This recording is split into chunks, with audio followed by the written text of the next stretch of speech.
Trevor Goosby, welcome in, bud. How we doing, guys? How we doing? Good. I welcome and welcome back to the University of Texas. Rod Baber is going to join us now as well. Trevor, you announced just a few moments ago, I guess a couple of hours ago, that you're returning to the University of Texas. First team All-SEC performer a year ago.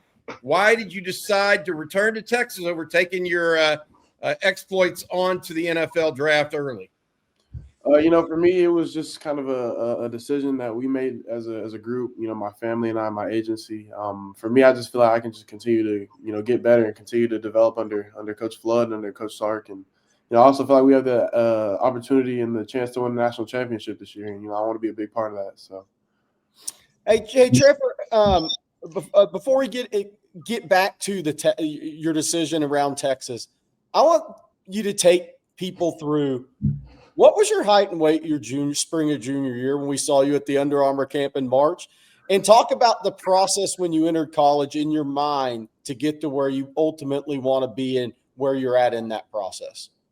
So I was probably about 6'4", 6'5", 270 pounds. I was really light coming in. Obviously that's not SEC offensive tackle weight. But kind of just my mindset throughout the whole process was just to keep working. And obviously I came in under a guy named Kelvin Banks, who was a first-round pick, an individual first-round pick. And, I learned a lot from him. I learned a lot from just the guys that, were older than me, Jake Majors, Hayden Connor. I learned a lot from DJ. I learned a lot from Cam Williams, Cole Hudson, those guys. So I kind of followed their lead and just kind of did what they did. And, I always stayed hungry no matter what. So. Hey, Trevor, can I ask you, I know you used to hoop back in the day, consider yourself a hooper at heart. And obviously you got that in the bloodlines too. Where would you rank among the best hoopers on the team right now? What do you rank yourself? I hope you don't play anymore, by the way. I'm just asking, you know what I mean? Where you at? Wait. I know you have 9 and y'all probably get after it over there at the gym or something. Like, where you at among the team hoopers? I got to be number one now. There's no doubt. I got to be number one. I can't shortchange myself. I got to say I'm number one. All right, then who's number 2 then? If you number 1, who's number 2? Ooh, Lonnie's up there. Jelani's up there for sure. Okay. I don't know if the new guys can hoop, so we're going to have to see if they can hoop. All right. Jermaine Bishop. Arch is a good hooper. What? It's been said. He's a good hooper. He's an athlete. We've seen him run. He's a good hooper, though. That's what I heard. Okay. I'll tell you, hey, Trevor, if Jermaine Bishop's in the gym, let him run point on the team. But more importantly, please wear ankle braces. For me, I'll do a lot of coaching on the sideline. I will not. Thank you. There you go. That's right. There you go. We like that. I feel good about that. That's too much to lose. The 270-pound Trevor Goosby is no more. So yeah. What's your height and weight up to, Trevor? I'm about 6'8", 320 around there. Oh my goodness! What has been the secret to your success? Is it just consistency? Because I talked to some people that said you've been a highly consistent guy since the day you stepped on campus. I think definitely consistency for sure. And then just consistency within, bringing that energy every day and just bringing it and just, even when it seems shaky and when it seems like, it doesn't look good for you, always just working hard and coming with that attitude every day. That's what kind of separated me from the rest.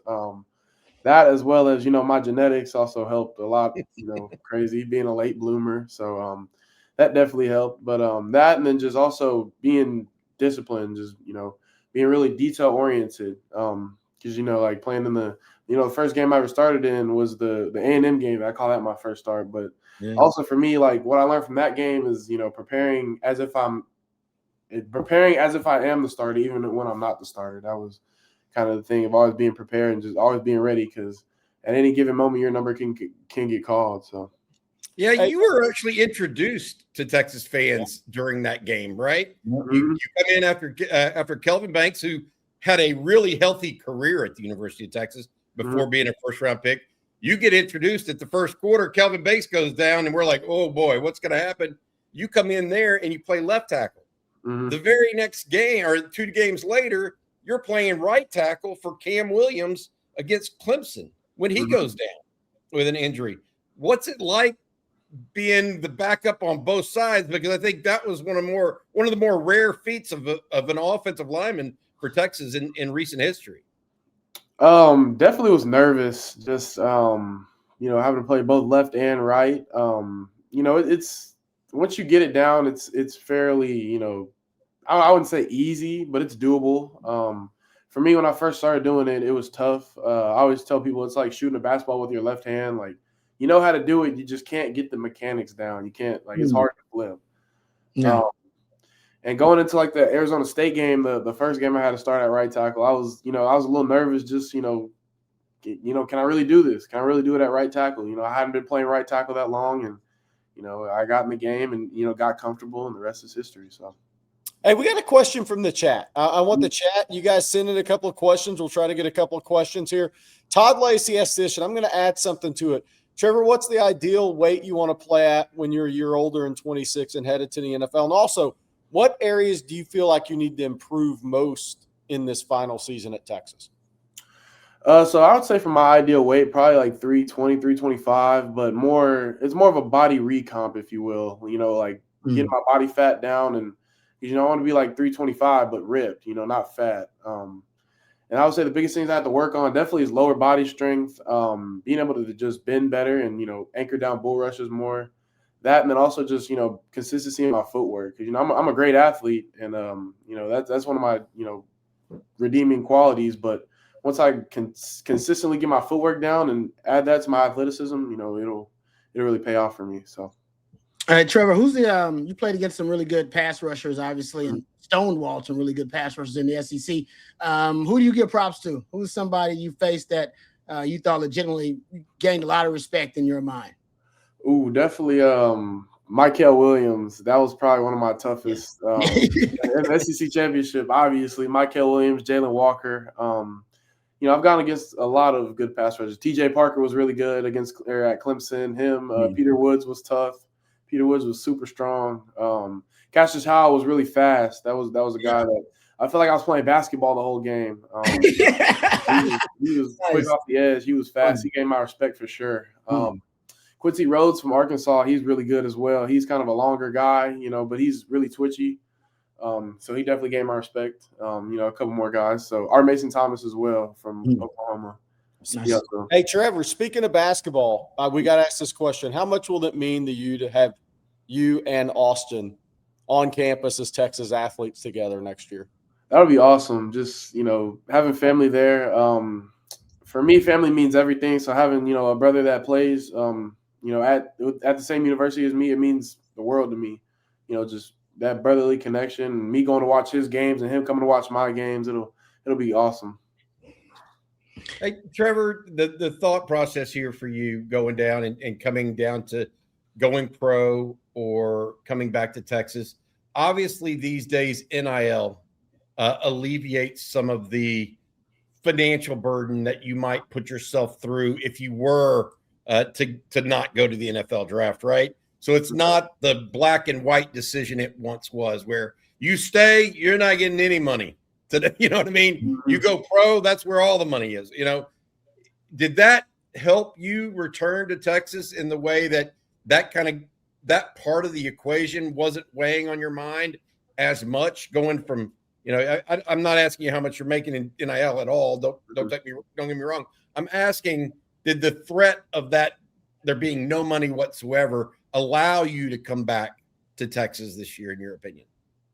I think it definitely helped it. Definitely more of a bonus than anything. Like for me, I've always been a guy that's been about development and just wanting to get better. And I've always been a guy where time has been my friend throughout the whole process. And that's kind of what drove me to come back to Texas, is just wanting to get better and, developing my body and having another year with Coach Becton and the staff and Coach Flood. That was the biggest reason. But obviously NIL, it definitely helps the decision.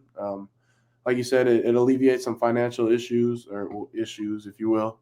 Yeah. But, it definitely helps. But that wasn't the biggest factor for me. Hey, Trevor, I feel like you've had a really cool advantage in cultivating your craft to become, an elite left tackle. Mm-hmm. You've had the opportunity to go against, in practice, some of the best edge defenders in college football, Colin Simmons being one of them. How often do you get to go one-on-one with that dude, whether it be team, whether it be one-on-ones? Like, how often do you make it a priority? Like, no, I want to go against this dude because I know he's going to be a top pick. I need to make sure that I'm on his level, or at least I can. If I can stonewall that dude, then I can beat anybody else. No matter who it is. Yeah, I'm definitely always looking to get reps against, guys like Colin and them. And, it's the same. It's both ways, iron and sharpening iron. And we're just preparing each other for the tackles and the edges that we see, on the weekends. And that's kind of been huge for me this year through my development, and just going against him and going against guys like Zena and, Lance Jackson, Colton Vosik, all those guys. It really helps me just during the game. It makes the game so much easier for me.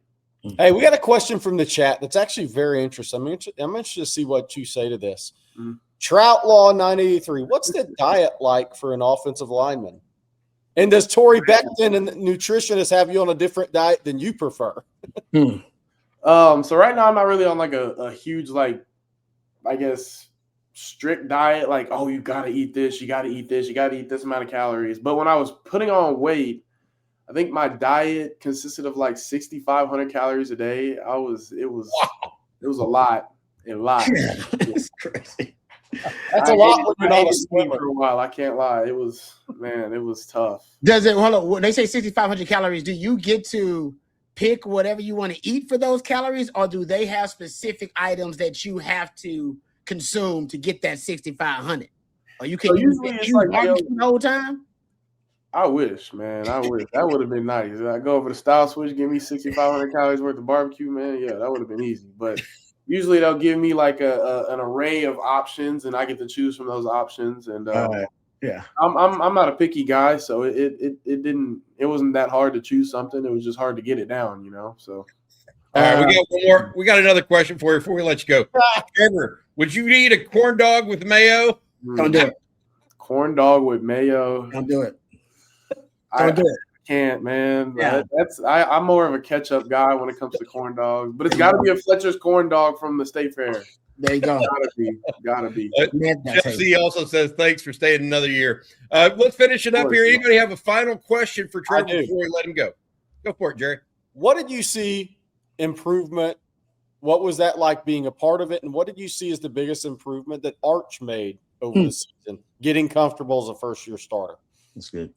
I think just the resiliency. I think that really came to play throughout the second half of the season, really throughout the whole season. Because if you go back to Florida game, I mean, we did not play well. Obviously, the O-line played horrible. And he was just getting hit left and right. I think he was sacked 6 times. But, he came back that next week when we had OU, and he didn't miss a rep of practice. And that to me, that kind of just solidified my desire to put my life on the line for him every down and every game. So that, and then also just, obviously, we saw in the Michigan game, the kind of I don't care anymore. Like, I'm just going to go over and take over. And that was just good to see for him, just putting on the Superman cape and doing everything that he could. And I just can't wait to see Arch's progression as he continues throughout his career. It'll be amazing to see, especially next year. We can't wait to see your progression, too, in a Longhorn uniform, Trevor. So thank you so much. I know you're busy. Congratulations on a huge day for you and your family. And we'll look forward to you this spring ball. You take care of yourself, Trevor, okay? Yes, sir. Thank you. Thank you guys for having me on. Yeah, hook horns, buddy. Yes, sir. Hook 'em.